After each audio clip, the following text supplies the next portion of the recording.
Chapter 23. Then the whole group of them arose and marched him off to Pilate. They began to make charges against him, saying, "We found this man misleading our nation, forbidding to pay taxes to Caesar, and claiming that he is the anointed to reign as king." Pilate questioned him, saying, "Are you then the king of the Jewish people?" He answered him and said, "This is what you say." Pilate said to the chief priests and the crowds, "I do not find this man guilty." But they kept on pressing the charges, saying, "He stirs up the people, teaching all over Yehuda, beginning in the Galilee, and even spreading the message here." But when Pilate heard this, he asked whether the man was a Galilean. After learning that he belongs to Herod's jurisdiction, he sent him to Herod, who himself also was in Jerusalem at that time. Now when Herod saw Yeshua, he was delighted. For a long time he had wanted to see him because he had been hearing about him and was hoping to see some miraculous signs performed by him. He questioned him in depth, but he would not answer him a word.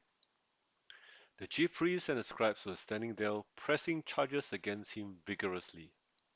Herod and his soldiers treated him with contempt and ridiculed him.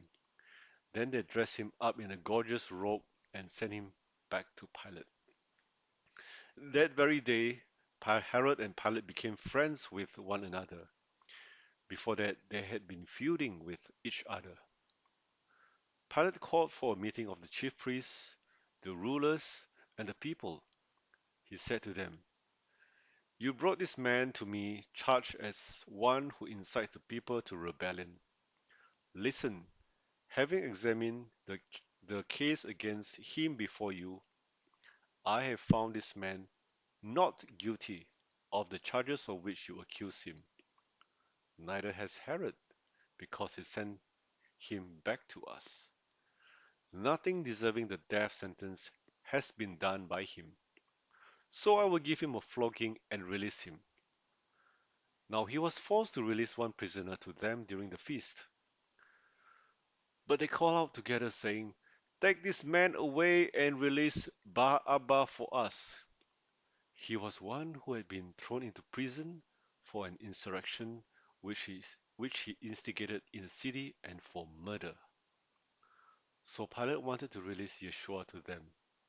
He asked them again, but they kept on calling out, saying, "Crucify! Crucify him!"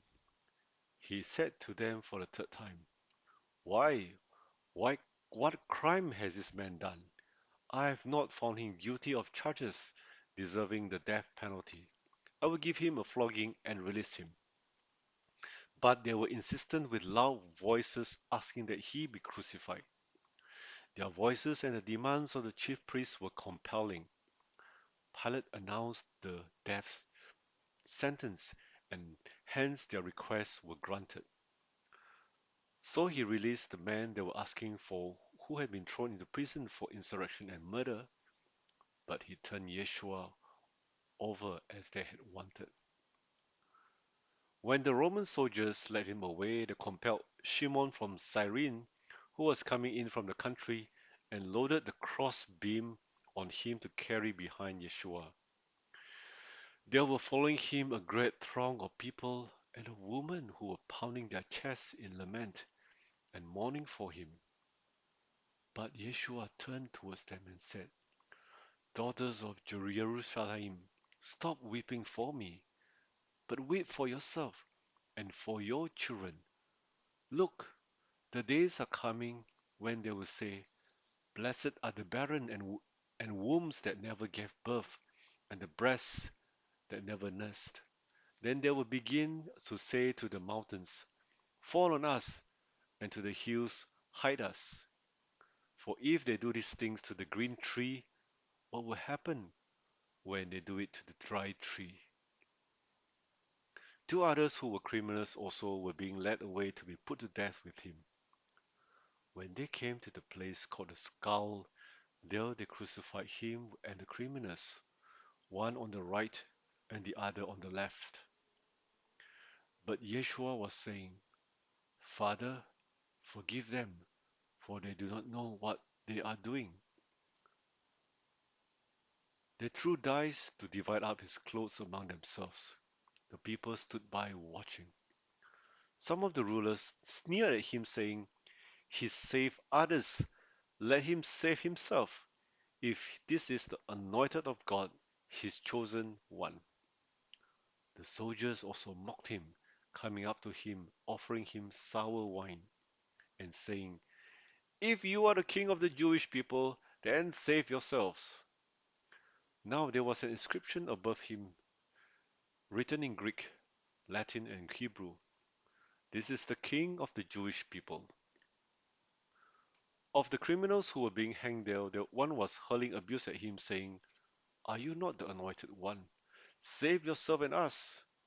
But the other answered and rebuked him, "Do you not even fear God? After all, you have received the same sentence of death. We justly receive condemnation because we are receiving what we deserve for our actions. But this man has done nothing wrong." Then he implored, "Yeshua, remember me when you come into your kingdom." He said to him, "In truth, I tell you today, you shall be with me in paradise." It was now about midday, and darkness fell over the whole land until late afternoon. While the sun was hidden, the veil of the temple was torn down the middle. Yeshua cried out with a loud voice and said, "Father, into your hands I commit my spirit." After he said this, he breathed his last. Now when the centurion saw what had taken place, he sanctified God, saying, "Beyond all doubt, this man was righteous." All the crowds who had gathered there together to watch this terrible scene felt heartbroken after they saw what had happened. They began to return, beating their chests in mourning.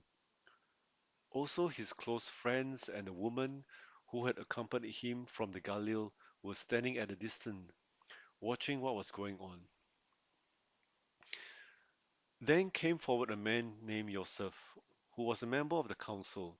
He was a good and righteous man. This man had objected to the plan and actions taken against Yeshua. He was from Hattatahim, a city of the Jewish people. He himself was living in expectation for the kingdom of God. This man approached Pilate and asked for the body of Yeshua. He took the body down from the cross and wrapped it in linen clothes and laid the body in a tomb cut into the rock where no person had ever been laid. It was a preparation day as the Shabbat observance was about to begin. Now, following after all this, the woman who had accompanied him from the Galilee watched the tomb and saw how his body was laid to rest.